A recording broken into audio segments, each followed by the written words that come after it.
Un grand bonjour à vous tous, chers auditeurs de Radio Corsica Internationale et de Telepaese. Questa matinale de ce mardi 16 décembre. Et puis tiens, aujourd'hui, on va souhaiter une très très bonne fête aux Alice ainsi qu'aux Adélaïdes. Bonjour, salut à tous.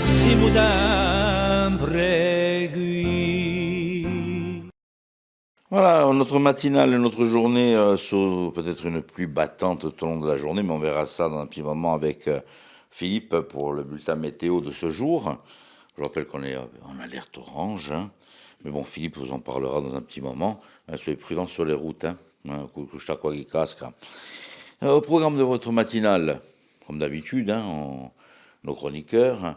Aujourd'hui de la philo, on va retrouver aussi André Casabianca qui va nous parler de la galerie Noir et Blanc avec une exposition qui va se dérouler jusqu'au 22 décembre. Et puis nous aurons aussi Andrea qui va nous parler donc des bonnes résolutions donc pour cette fin d'année. Mais on va débuter avec la météo avec Philippe qui s'installe donc avec cette journée assez pluvieuse.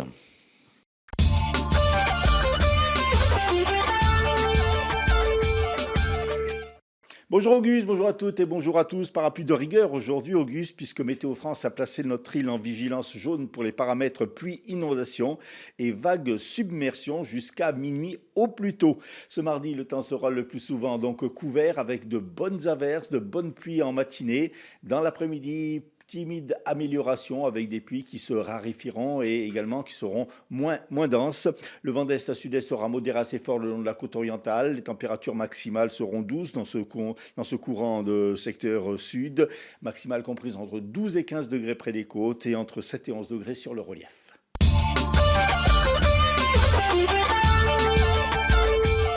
Joao Paulo Miranda, 30 ans, a été jugé hier en comparution immédiate pour le tir d'un fumigène lors du match opposant le Sporting Club de Bastia au Red Star vendredi dernier, 5 décembre, pour des faits qualifiés de violence, utilisation et lancer de fumigène. Le tribunal correctionnel de Bastia l'a condamné à 6 mois de prison avec sursis, assorti d'une période probatoire de 6 ans pour 3 infractions différentes. Il devra suivre un stage de citoyenneté de 2 jours. Il est interdit de stade durant 5 ans avec l'obligation de se présenter au commissariat les soirs de match à Foriagne. À sa charge également les frais de procédure. L'homme était déjà connu de la justice puisqu'il avait déjà reçu un avertissement du club Bastia en mars 2024 après l'utilisation d'engins pyrotechniques occasionnant plusieurs mois d'interdiction de stade. En 2022, il avait été également condamné pour une bagarre à Nice et pour plusieurs infractions routières. Après l'incendie qui a ravagé l'établissement L'Albe sur le quai des Martyrs à Bastia, le procureur de la République de Bastia a ouvert une enquête du chef de destruction par un moyen dangereux. Si à ce jour les circonstances de cet incendie ne sont pas formellement déterminées, la piste criminelle serait cependant privilégiée. En octobre 2017, l'établissement avait déjà été partiellement endommagé par un incendie. Dans le cadre du plan national de sécurisation des établissements pénitentiaires, une opération de fouille de grande envergure a été conduite hier au centre pénitentiaire de Borgo. Lors de ces fouilles, 22 téléphones portables, 240 grammes de stupéfiants, un couteau et 3 armes artisanales ont été saisies. Une réunion de conciliation s'est tenue hier à Bastia entre la collectivité de Corse et le parc naturel régional. Cette réunion fait suite à l'annonce d'une diminution financière de 500 000 euros relative à la dotation des 5 millions d'euros délivrés par la collectivité de Corse à destination du parc régional. Une convention quinquennale tripartite entre la collectivité, l'Office de l'environnement et le parc a donc été signée hier afin d'assurer le maintien de la dotation quinquennale. La collectivité de Corse, via l'Office de l'environnement, s'est ainsi engagée à verser 250 000 euros sur la diminution des 500 000 euros initialement annoncés. La compagnie maritime Corsica Linea et la société Elise Energy ont annoncé hier la signature d'un protocole d'accord stratégique visant à accélérer la décarbonation du transport maritime entre la Corse et le continent. Ce partenariat prévoit le développement d'une filière française de production et de distribution d'éméthanol, carburant bas carbone destiné à alimenter les navires opérant sur le corridor vert maritime Corse-Continent. Le méthanol est un nouveau carburant qui doit être produit en première première phase au sud de Lyon, dans le cadre du projet EM Rhône, puis dans la future usine Néocarb de Fos-sur-Mer. La direction de Corsica Linea confirme ainsi que la compagnie s'est engagée dans une trajectoire environnementale exigeante avec un objectif de réduction de 40% de ses émissions de CO2 à l'horizon 2030. Merci Philippe. Merci Philippe, on se retrouve dans un petit moment donc pour l'équipe de l'information. Pour le moment, on va aller se faire un petit détour sur les hippodromes de l'Hexagone avec Rémi. Ce sont les pronostics du jour. Les pronostics hippiques de Rémi sur Radio Corse International. Bonjour à tous, ce mardi dans les bons coups du jour, nous serons sur l'hippodrome de Pau pour le Quintet. Je vais y retenir le numéro 1 Emidio Pepe qui ne devrait pas sortir des 3 premiers. Passons à la réunion de Cabourg où dans la première le 1 Labois-Bonnière devrait lutter pour la victoire, tout comme dans la 5e le numéro 6 Milord du Châtelet. Bon jeu à tous. Autre pronostic, Astral cette fois-ci, et c'est avec Paxi.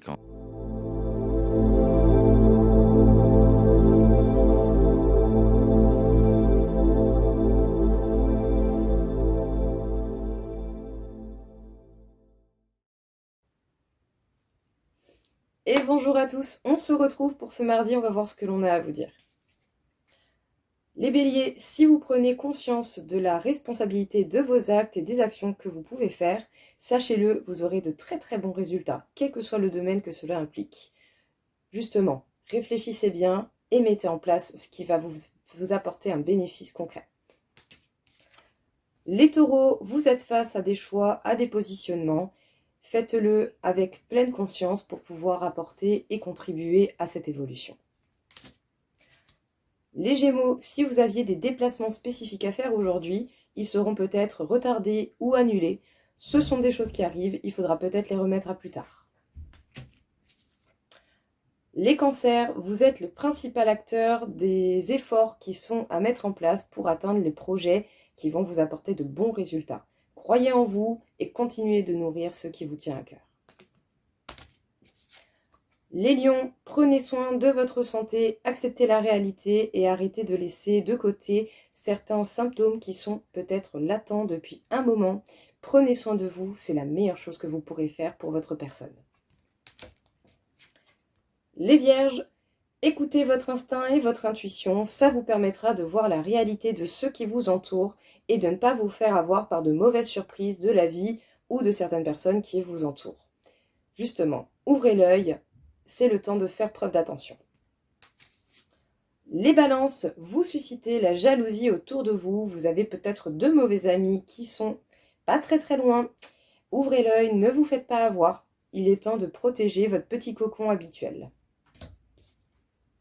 Les scorpions, il faut faire un tri dans les gens qui sont autour de vous et surtout au niveau amical, il se peut qu'il y ait des personnes plutôt hypocrites par rapport à des gens sincères. Favorisez les amitiés qui en valent la peine. Les sagittaires, vous allez mettre des changements et des actions en place. Ça ne plaira pas à tout le monde, la critique sera de mesure de la part de ces personnes. Est-ce que ça vous empêchera d'avancer ? Je ne pense pas. Les Capricornes, vous ferez tous les efforts qui sont nécessaires pour atteindre vos objectifs et avancer dans les projets qui sont naissants, dans les projets qui sont peut-être encore un peu jeunes. Sachez-le, vous êtes sur la bonne voie, continuez et en plus on peut dire que vous êtes très relax. Les Verseaux, vous avancez en silence, vous contribuez à ce qui vous tient à cœur en silence et c'est bien la meilleure façon de faire pour continuer d'évoluer. Vous êtes sur la bonne voie. Les Poissons, aujourd'hui sera une journée sans trop de mouvements, sans trop de fluctuations. Et vous n'allez pas forcément avoir beaucoup de nouveautés. Ça sera peut-être une journée un peu ennuyeuse, mais ça n'empêchera pas que les jours à venir seront peut-être un peu plus mouvementés et d'une manière, je vous le souhaite, plus positive. Voilà tout le monde, je vous souhaite à tous une belle journée et je vous dis à bientôt.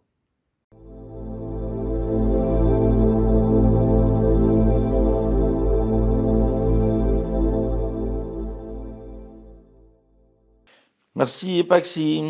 Notre philosophe qui vient nous rejoindre avec son parapluie et sous l'eau, donc pour la séquence philo du mardi. La chronique philosophique de Christophe Dicaro. Eh bien, mesdames et messieurs, bonjour et merci de suivre cette philo-chronique sur RCI Télépaèse et Stampa Paèse dans ses décorations de Noël. Eh bien, oui, mesdames et messieurs, les jours de fête approchent et avec cela, une chronique qui, malheureusement, n'a rien à voir avec ça. Donc, pour reprendre notre fil d'actualité, aujourd'hui, nous allons émettre une petite réflexion entre deux modèles de vie, peut-être deux modèles de vie, ou de façons de vivre, qui s'opposent et qui trouvent leurs racines dans une sorte de fondement philosophique. Alors, deux modes de vie, on va parler de la vie citadine, et également de la vie de village. Et on va faire une sorte de parallèle entre les deux, parce que rien n'est tout bon et rien n'est tout mauvais dans l'un comme dans l'autre. C'est comme le fait de dire qu'au Moyen-Âge, tout était obscur. C'est à nuancer. Tous ces propos sont à nuancer, comme le fait de dire qu'au village, à l'époque, eh bien, c'était difficile et que les gens vivaient les uns sur les autres, etc. Ça aussi, ce sont des propos à nuancer. Alors, pourquoi dire et mettre ces deux modes de vie, le mode de vie villageois et le mode de vie citadin, en relation? Eh bien, ça va nous permettre de réfléchir à deux notions de vie commune, de vie en collectivité, qu'on va appeler la première société, qui est un amalgame de différents groupes sociaux qui vivent avec un même projet, sous des mêmes règles, avec des mêmes vertus en quelque sorte. Et la notion de cité, qui présuppose qu'un seul et même projet commun, eh bien, va faire en sorte que tout le monde travaille, on va dire, à ce projet. Eh bien, dans la société, ce qui peut être sous-entendu, alors ça peut être extraordinairement riche une société, puisque on le voit aujourd'hui avec eh bien, tous ces différents groupes socioculturels. On va prendre prenez l'exemple d'une salle de classe. Dans une salle de classe, vous avez différents groupes qui vont se réunir, comme nous dirait Bourdieu, avec leur réseau de reconnaissance mutuelle. Chacun se reconnaît dans l'autre. Eh bien, il va y avoir le groupe des corso pur et dur, il va y avoir le groupe des babacools, il va y avoir etc., etc. Donc dans une salle de classe, il y a un projet commun, l'enseignant représentant l'État et les règles, eh bien, et le projet commun, c'est bien sûr de travailler, d'avoir des bonnes notes, de réussir, etc., etc. Donc tout ce joli petit monde arrive à vivre a priori en harmonie dans la mesure où l'État est assez fort, parce que si l'État est faible ici, eh bien ça va être le bazar dans la classe, donc de temps en temps il doit sanctionner, et souvent il doit récompenser. Et à partir de là, tout le monde arrive à vivre en communauté dans cette société qui a pris l'apparence d'un groupe classe. Dans un village, eh bien c'est sensiblement différent. Prenons l'exemple de la cité. Alors comment se constitue la cité? Effectivement, il peut y avoir une autorité, mais l'autorité est la cité elle-même. Autrement dit, pas besoin forcément de force de l'ordre, pas besoin forcément d'un président, il y a un représentant qui dirige eh bien, la volonté populaire. Et la volonté populaire ou la volonté villageoise et se constitue soit à travers une entité géographique, avec des murs, avec des montagnes, etc., soit par une idée très forte qu'on peut appeler le sentiment national, par exemple, très partagé. À ce moment-là, eh bien, la cité, qui peut vivre en autarcie, puisqu'elle décide de vivre libre, dans un monde, par exemple, ultra-urbanisé, la cité, eh bien, va pouvoir se déterminer en fonction d'elle-même et uniquement d'elle-même, c'est-à-dire en fonction de ses propres besoins, elle va diriger ses recherches scientifiques, à propos de ses propres besoins encore, elle va diriger sa production alimentaire, non pas dans l'optique de vivre riche, mais dans l'optique de vivre libre.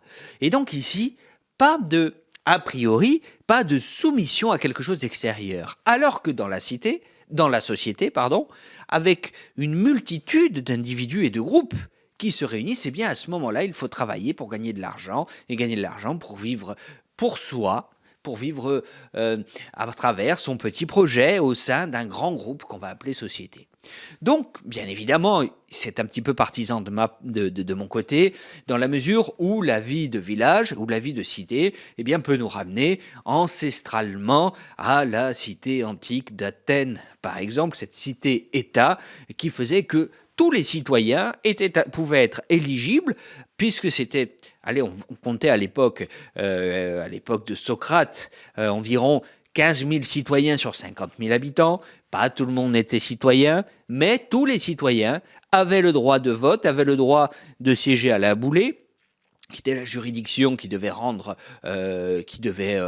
justice, à l'Ecclésia, qui était l'Assemblée, une sorte d'Assemblée nationale, mais d'Athènes, des Athéniens, et ils avaient donc cette a priori, du moins dans notre fantasme occidental, on imagine que la cité émergeait de là. Donc c'est pour ça que on va peut-être avoir beaucoup de production en philosophie et beaucoup de découvertes à cette époque-là. Pourquoi ?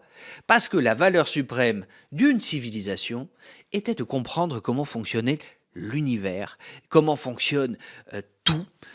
Des premiers physiologues qui cherchent à expliquer les phénomènes de la nature aux philosophes comme Socrate, qui va sonder l'âme, et celle de ses concitoyens, eh bien on cherchait à comprendre pour vivre libre, non pas seulement libre des autres qui nous entourent, des barbares, mais également libre des contingences matérielles, naturelles, etc., etc. Donc voilà, mesdames et messieurs, pour cette philochronique entre, d'une part, la société citadine et d'autre part, la cité villageoise, deux concepts, deux modes de vie différents et deux aspirations qui peut-être nous conduisent à des endroits similaires. Voilà, mesdames et messieurs, pour cette chronique. Je vous donne quant à moi rendez-vous mardi prochain, même heure, même endroit. La chronique philosophique de Christophe Dicaro. Voilà donc pour notre petit détour avec Christophe Dicaro qu'on retrouvera mardi prochain. Et puis il y avait des conférences un peu de partout. On vous en parle au fur et à mesure donc, de ces conférences. On se fait un petit détour du côté de la place du marché de Bastia. Et c'est la galerie Noir et Blanc, avec les peintres qui sont en train d'exposer actuellement jusqu'au 22 décembre, au micro d'André Casabianca. Una stonda di spartera e di cultura, une émission d'André Casabianca. Vous avez bien entendu reconnu le lieu, la galerie Noir et Blanc. Et je vais vous expliquer ce qui va se passer du 4 au 22 décembre. Je suis sûr que vous n'allez pas être surpris puisqu'il s'agit évidemment d'une exposition. Et au cours de cette exposition, deux artistes ont joué un petit peu des couleurs, de leur inspiration. Donc les deux artistes, Marie Brandigne de Carafe et puis Raphaël Torres Correa. Voilà, ces deux personnes totalement, non pas différentes, mais qui ont des expressions différentes. Et c'est tout le plaisir, en fin de compte, à chaque fois, de ces expositions. Le plaisir, nous allons le partager tout de suite avec Raphaël. Je me tourne un petit peu, voilà. Alors, Raphaël, expliquez-nous cette abstraction, mais qui, enfin, est pas vraiment une abstraction, parce qu'on voit quand même des traits, des crayons, des montagnes qui se dessinent, enfin... Bon, ça reste quand même une abstraction avec tous les traces des crayons.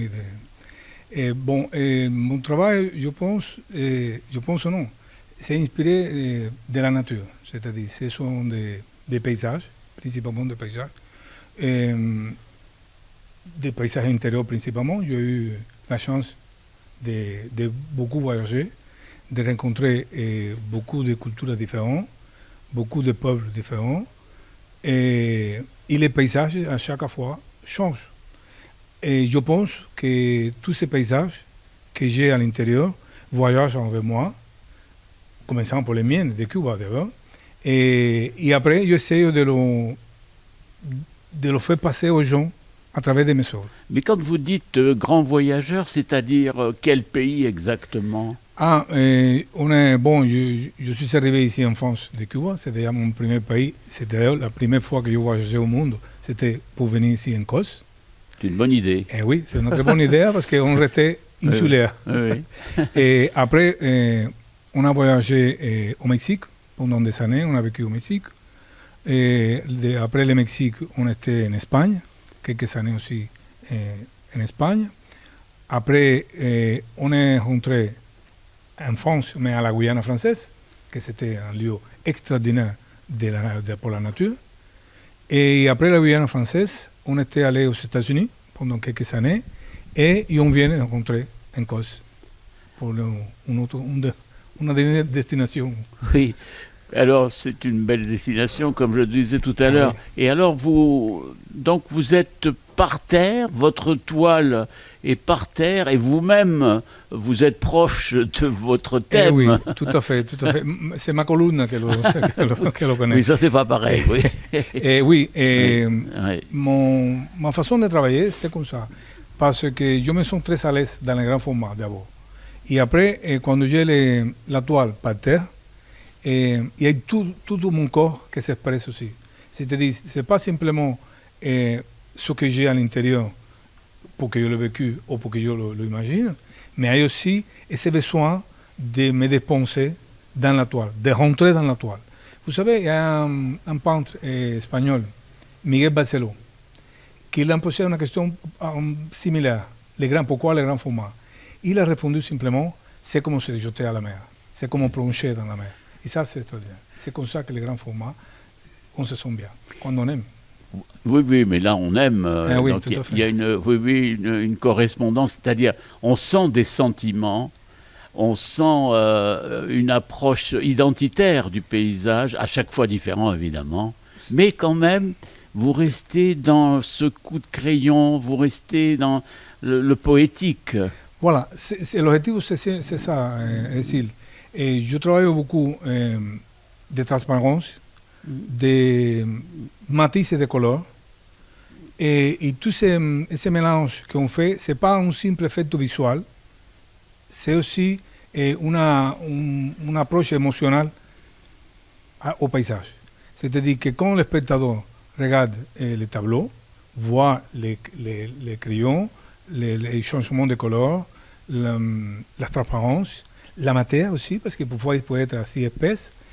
Il faut que lui aussi rentre dans la toile avec sa propre histoire. C'est que moi, je donne mon point de vue, ma vision, mes paysages intérieurs, et après, ces changements de couleur et toute cette transparence donnent à l'espectateur la possibilité de rentrer dans la toile et réfléchir après à partir de sa propre histoire.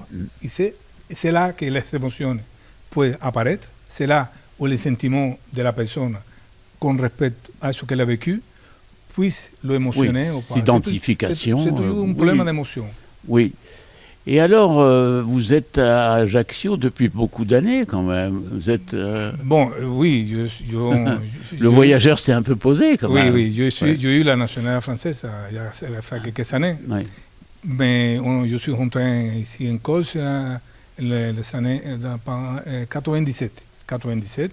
Mais après, tout de suite, en 2000, on est parti à faire des voyages de Mexique, Espagne, et des États-Unis et la Guyane. On s'est passé. Merci beaucoup, Raphaël. Eh bien, c'est très simple. Je vous invite évidemment à venir voir l'exposition. Alors, toujours les mêmes dates, évidemment, du 4 au 22 décembre. Et j'ai à côté de moi Marie Bronzino de Carafe. Vous l'avez souvent entendue sur les ondes de RCFM. Bon, elle est toujours présente quand même dans cette radio et pour le plaisir de tout le monde. Mais là, elle est à côté de moi parce qu'il y a une autre identité de Marie Bronzini. C'est toute la surprise de l'émission. C'est que là, elle se présente, et fort heureusement pour nous tous, en tant que peintre. Alors, comment ça se fait, ça, ce passage pas trop brutal, j'imagine? C'est toujours de la poésie et quand même une beauté d'expression. C'est toujours surprenant encore pour les gens, même si ça fait quelques années maintenant que j'expose, mais c'est encore une surprise. Ah ben tiens, mais tu fais pas de la radio, mais alors tu peins, mais depuis quand, mais qu'est-ce qui t'a pris? Et peut-être qu'on a un peu de mal aussi, enfin en Europe en tout cas, pour parler large, on a un peu de mal quand les gens ont plusieurs activités ou plusieurs passions ou plusieurs plusieurs domaines de compétences et de prédilection. Mais maintenant, une fois que ça c'est dit, qu'on n'a pas besoin d'étiquette, moi j'ai commencé par la peinture. Oui, j'ai vu le cursus. Oui, non, mais Oui. oui. J'ai commencé par le dessin, la peinture, par des études d'art plastique. Et c'est la radio qui est arrivée dans ma vie comme par accident, un heureux accident. Oui, heureux accident, oui, mais dans la peinture, on sent que vous êtes à l'aise. Mais c'est vrai, d'ailleurs, ce que vous proposez, c'est quand même une image du bonheur. Il y a quand même une lumière qui est tout le temps là. Et alors, comme je vous le disais tout à l'heure, les cadrages sont formidablement intéressants. Parce que vous travaillez sur les cadrages aussi. Pas que le thème, je pense. Je travaille essentiellement sur les cadrages. Bien joué, bien vu. On sent l'homme d'expérience. Non, mais à l'œil, c'est frappant. Ouais, parce que c'est l'idée, en fait, que ce sont beaucoup de rêves, de fantasmes. Je dis souvent que c'est pas une peinture intellectuelle. Il n'empêche, elle est un peu psychanalytique parce que on est vraiment dans l'ordre du souvenir, mais du souvenir fantasmé. La lumière, c'est la lumière de la Corse, c'est la lumière du bord de mer que j'ai toujours connue. C'est l'éternelle jeunesse. C'est les marins, la marinière. J'entendais une interview de Laure Limon, c'est une écrivaine que j'adore, et qui a écrit un livre sur la mer et qui disait « Il y a les morts, les vivants et les marins ». Et on est là-dedans. On est dans un entre-deux un peu. C'est pour ça que je parle de fantasme. Oui, et puis il y a des personnages quand même qui sont craquants. On voit leurs pieds, beaucoup. Oui. Ils sont souvent pieds nus. Oui. Ouais, mais c'est signe de détente, signe normalement que la personne se sent bien, elle est à l'aise quelque part. Enfin, voilà. C'est signe de détente absolue. Ouais. C'est aussi l'idée qu'on est, je l'ai déjà dit, mais je le redis volontiers, on est un peuple de dénudés. On travaille torse nu, on travaille pieds nus, on va à la plage pieds nus, en short, en maillot de bain. Et voilà, on est un peuple, même si on est très habillés aujourd'hui, vous et moi, mais ça ne va peut-être pas durer. C'est l'hiver. On ne sait pas dans la soirée, non, c'est l'hiver. Mais on est vraiment... Oui. Voilà, donc c'est évidemment les souvenirs que j'ai. Oui, mais ça, justement, c'est bien croqué, là aussi, parce que c'est une réflexion. Ça provient quand même d'un travail préalable sur le vécu, le vu, ce que vous voyez, quoi, ce que vous ressentez, évidemment. Oui. C'est aussi un refuge. C'est, face à la morosité ambiante, on ne va pas le dire et le redire, c'est agaçant, il reste de la joie, il reste un pays refuge, il reste la volonté de partager, d'être ensemble, d'aller vers la lumière, quoi, vraiment. Puis il y a quelqu'un qui apprécie les pizzas. Enfin, j'ai l'impression qu'il y a un cadrage là qui est assez... Ouais. C'est une margherita. Oui, c'est ça. Non, oui. mais j'ai peut-être l'air un peu sérieuse et austère, mais je ne le suis pas. Et je m'amuse beaucoup quand je peins. Et en effet, il y a un dessin qui est fait au pastel, au oil stick, donc à l'huile. Et il s'agit d'une femme repue. Ça pourrait être moi, mais ne le dites à personne. On ne le dira pas. Donc elle est littéralement vautrée sur son lit, bras écartés, jambes écartées, repue, parce qu'elle vient d'engouffrer une pizza marguerite. Et donc je l'ai dessinée sur le carton de la pizza pour l'anecdote. Voilà. Alors, il y a quand même une petite autre question sur le réalisme, parce qu'il y a un réalisme chez vous quand même. Oui, enfin. Il y a le figuratif qui est quand même... Oui. Moteur, mais un réalisme, mais comme je dis, avec beaucoup de plaisir, le bonheur. Mais on sent quand même le crayon est très appuyé. Il y a quand même alors c'est complètement figuratif, pas de doute là-dessus. Oui. On en est sûr à la première lecture. Après, c'est très proche aussi de l'illustration. Oui. On est dans quelque chose de l'ordre de l'enfance, je vous raconte des histoires. Et en fait, je fais en peinture tout ce qu'on vous dit de ne pas faire quand vous faites des études de peinture. N'illustre pas, n'affirme pas ton trait, sois libre. Et bizarrement, puisque moi j'ai repris la peinture très tard, je me suis rendu compte que ma liberté, c'était tout au contraire de faire ce qu'on m'avait dit de ne pas faire. Et c'est là que je suis devenue très proche de l'illustration, très proche voilà, du cerne noir, du trait. Voilà. Après, concernant les matériaux, les médiums, c'est comme à la cuisine. Hein. C'est-à-dire que j'ai plein de matériel un petit peu partout et je pioche dans ce qui me convient. C'est bon signe, ça. Je sais pas, mais je respecte pas les règles. Bon, Marie, merci beaucoup pour toutes vos impressions. Voilà, maintenant, merci aux spectateurs de venir apprécier. Voilà, bonne exposition à tous. Una stonda di spartera e di cultura, une émission d'André Casabianca. On se fait un petit retour sur les titres de l'information et la météo du jour. Le supporter du SCB qui avait lancé un fumigène sur la pelouse du stade de Fouriani le 5 décembre dernier a été condamné hier à 6 mois d'emprisonnement avec sursis assorti d'une période probatoire de 6 ans pour 3 infractions différentes.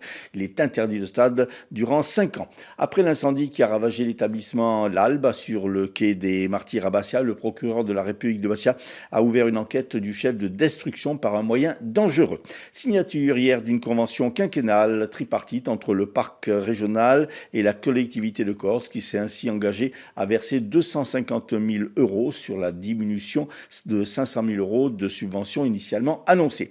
La compagnie maritime corsicaline et la société Elise Energy ont annoncé hier la signature d'un protocole d'accord stratégique visant à accélérer la décarbonation du transport maritime entre la Corse et le continent. Météo, la Corse est encore sous le coup d'Emilia, la perturbation qui touche le continent et qui touche maintenant la Corse. La Corse qui sera donc copieusement arrosée ce matin. Petite amélioration dans l'après-midi. Merci Philippe et à demain matin. Donc pour de nouvelles aventures. Allez, avant de clôturer ce matinal, on retrouve Andrea pour les bonnes choses à faire pour cette fin d'année.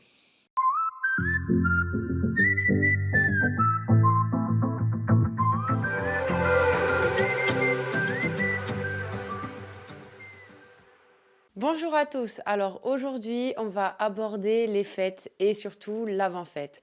On sait très bien que le mois de décembre va être rempli de marchés de Noël, de chocolat, de pâtisseries et de toute gourmandise qu'il peut y avoir. Alors aujourd'hui, on va voir ensemble c'est comment aborder les fêtes sans se stresser, sans avoir justement cette crainte de manger trop et ces fameux kilos qu'on essaye de perdre au mois de janvier. La première chose, et pas des moindres, ça va être très important, c'est au maximum de manger des fruits et des légumes dès que vous en avez l'occasion. C'est-à-dire que par exemple, les repas à la maison, essayez au maximum d'introduire des légumes, que ce soit à travers des soupes ou encore des légumes vapeur ou encore des petites ratatouilles et autres légumes au four. La deuxième, ça va être de consommer des protéines. Donc les protéines, ça va être les viandes, les poissons, les œufs ou encore les protéines végétales. Ça va être très important pour votre satiété. Ça va éviter toute pic de glycémie et vos envies de sucre qui vont être encore plus importantes avec l'abondance qu'il peut y avoir pendant les fêtes. La troisième, ça va être de vous faire plaisir. Il n'y a qu'une seule fois dans l'année où l'on peut se faire plaisir à travers des chocolats, réunir au travers nos amis, notre famille. Donc c'est important de lâcher prise, de s'autoriser aussi, de s'autoriser des plaisirs. Et les plaisirs peuvent être, on va dire, quantifiés, c'est-à-dire dans le sens où un petit chocolat une fois par jour vaut mieux qu'une tablette de chocolat le temps d'une soirée. Donc prenez du temps pour vous faire plaisir, pour vous amuser. Pareil pour tout ce qui va être marché de Noël. Le marché de Noël va être rempli justement de chocolat chaud, de crêpes ou encore de produits salés. Prenez le temps de déguster les découvertes qu'on peut avoir en Corse, c'est très important. C'est le moment où tous les producteurs se réunissent justement pour nous faire déguster. Donc prenez le temps de déguster tout en adaptant vos quantités. La troisième, l'activité physique, bien entendu. Marcher le plus que possible. Bien évidemment, on sait très bien que c'est une période où nous courons de partout, entre les cadeaux, les fêtes, les familles. Mais prenez le temps, quelques minutes, même 10 minutes, ne serait-ce que rien que 10 minutes, peut faire presque 1 heure, voire plus dans la semaine. Donc prenez vraiment votre temps pour marcher, pour justement vous isoler, pour vous retrouver et décompresser des fêtes.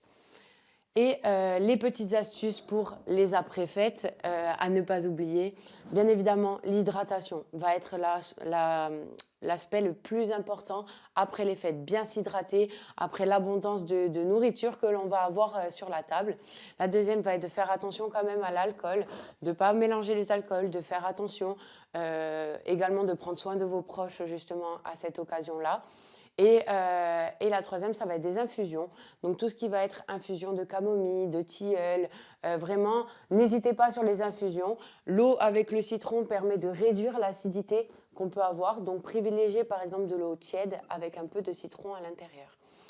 Et pour cette dernière partie, je vous souhaite vraiment de passer de très bonnes fêtes, que l'année 2025 soit bien terminée et que vous ayez accompli tout ce que vous souhaitez, mais que l'année 2026 soit remplie de projets, que vous atteigniez vos objectifs, que petit à petit, toutes les instructions que j'ai pu donner cette année vous suivent jusqu'à 2026, car ça sera toujours les mêmes.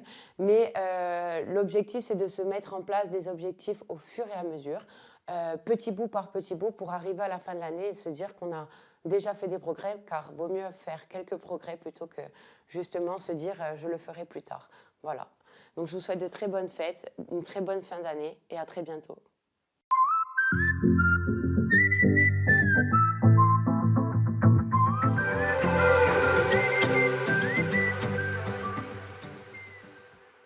Que de bons conseils, Andrea, merci. Bon, je ne me reste plus qu'à vous souhaiter une très, très bonne journée. Hein.